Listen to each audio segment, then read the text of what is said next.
Why do they call it Plant Hall?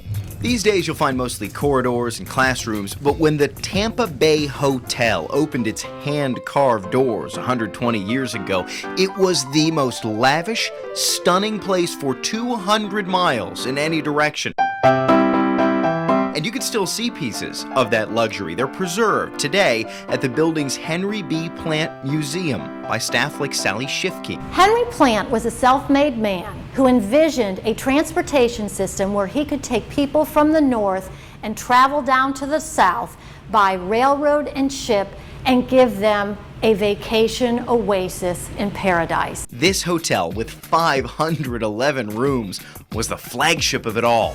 The half-mile-long behemoth cost $2.5 million to build, and get this, another $500,000 just to furnish. That's more than $62 million in today's money. This was one of the first buildings to be electrified in the state of Florida. He had to build a power plant on the grounds because there was no power in Tampa, Florida. Everything was so ornate and detailed, right up to the minarets that symbolize Tampa's skyline. The climb up into a minaret starts around an old servant's room. You work your way around the corner and climb up two of the most narrow staircases you've ever tried to squeeze through. It gets hotter as you climb higher into the narrow brick neck of the minaret. You can see where over the years it's been reinforced by big steel beams. As you head up into the onion-shaped dome at the top, you'll come up 3 more sets of ladders, and then you emerge onto the most amazing view of Tampa you have ever seen.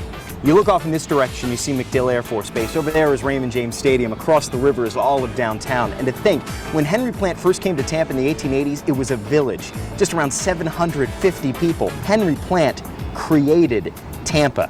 He also created these cool minarets, which look amazing, but what is the story with their design?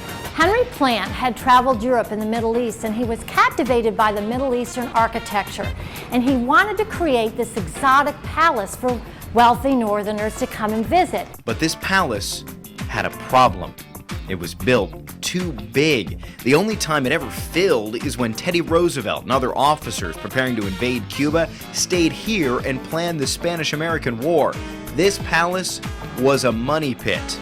He passes away in 1899, he's 79 years old, and his heirs sell the building to the city of Tampa. Then a move that may have saved this icon from a date with a wrecking ball. The new University of Tampa was looking for a home, and it found it and set up shop here in 1933. One wing remains set aside today as the impressive Henry B. Plant Museum. The rest of the building is classrooms and corridors dedicated to the man who created it all as the University of Tampa's Plant Hall. Why do they call it that? Now you know. Grayson Kamm, 10 News.